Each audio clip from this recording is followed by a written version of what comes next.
Ashbin's office. Ashbin, are you sure, John? John, yes. Enemy transmission came from Beacon. Mainly from the visiting kingdom's dorm area, but we can't pinpoint it. But if we take my helmet's recording when I bumped into the 3 Hayden student, it could be them. Ashbin, that part is a bit vague due to the fact their conversations sound like they were just planning of scouting competition. John, highly unlikely, due to the fact that in Goodwich's class the guy named Mercury singled out Fira from the countless veteran huntsmen and huntresses. Ashbin, now that you mention it, Crow did say the ones that attacked Amber was a team of 3, 2 girls, 1 boy. They do fit the description. But without hard evidence, what you do will come out as an act of aggression. John, I'm aware. That's why I'm still observing to catch them. Ashbin, that's impressive, Mr. Fett. Such mature and future planning is what my allies need now. John, I thought that's what you have Ironwood for. Ashbin, upon recent events I've seen he's been having an ulterior motive. John, that's disappointing.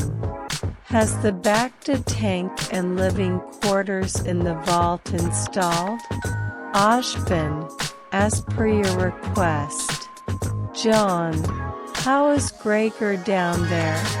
Ashbin, well, he's absolutely serious with his duties. He's always on guard when someone checks on Amber.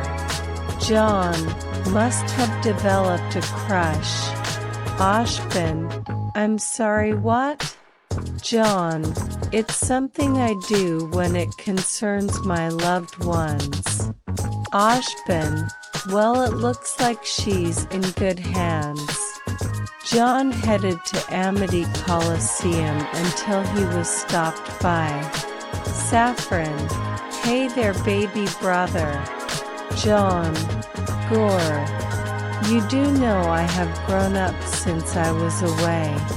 Saffron, you'll always be my baby brother. John, I hope I die first so I'll be free of that title. Someone slaps John at the back of his helmet. Tara, don't even joke about that. With Adrian crossing his arms giving a disappointed look towards John. John, okay, sheesh. I'll take a day fighting droids. Saffron, that's one more thing you haven't explained to the rest of our family. John, your family. Didn't Dad tell you I was no longer an ARC? Tara, you don't know me, Saf, and your sister looked for you. When we heard of Valeron City and saw that video recording, we thought you were gone. Saffron, why didn't you come to us? We would have taken you and John. John, I just wanted to be someone to be proud of, not a burden. I needed to prove my worth. Tara, you know we don't care about any of that, your family. John, no matter what, we're proud of you. John, thanks. Listen, something is happening in Vale and I want you 3 to be safe. I'm sending some clone shock troopers to guard you. Saffron, why, what's happening? John, you know I can't say. Just be careful, trust no one but the brothers I send you. The shock troopers, led by Lieutenant Thayer, escorted the trio to their seats. John sat with his team along with Clone Force 99. The duo's match began with Emerald and Mercury versus Coco and Yatsuhashi. During the fight something weird happens. CY we're acting strangely. Tech, sir, I'm detecting some kind of anomaly. Jaune, what is it? Tech, their brainwaves are becoming erratic. It seems like they're suffering from hallucinations. Jaune, Tech, record the match and find the source. Tech, it seems like it's coming from that girl, sir. Jaune, Emerald Sustrai, semblance unknown. Well, what she's doing is within the rules, but keep your eyes on her and her team. Tech, as you wish. Crosshair, yes sir. Port on speaker, Emerald and Mercury is the winner. Jaune watched Cinder and noticed her smile, not sincere that her teammates won, but a sadistic smile that says things are going her way. Jaune just scowled. He knows that look from separatist commanders, the look of a manipulator. Jaune went down to give the defeated team a pep talk. Cinder eyed Jaune, knowing he's a soldier of the unknown army. Cinder, I have an idea for the next matches. Ojban's office. Ojban and Crow are discussing plans for Amber.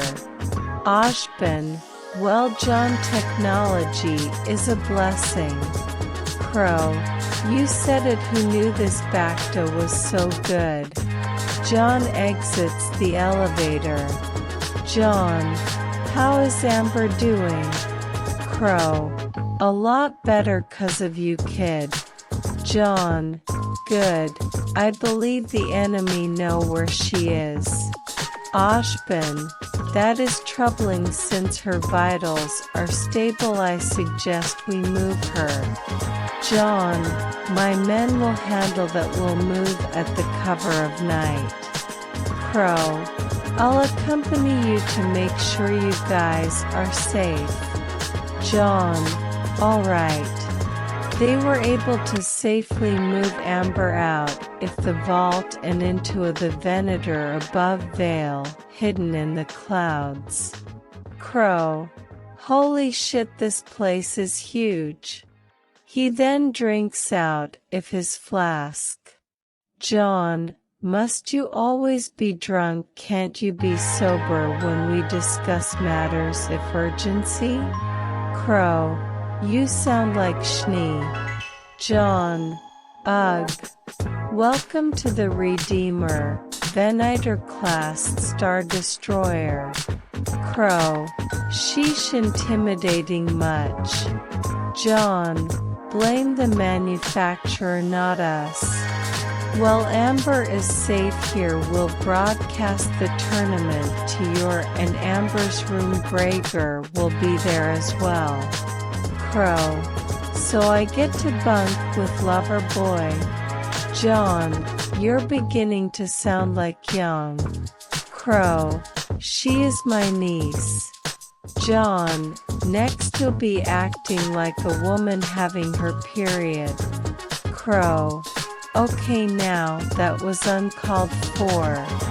Jaune, I need to head back before I raise suspicion. Jaune returned to Beacon. Crow entered the room to see something shocking.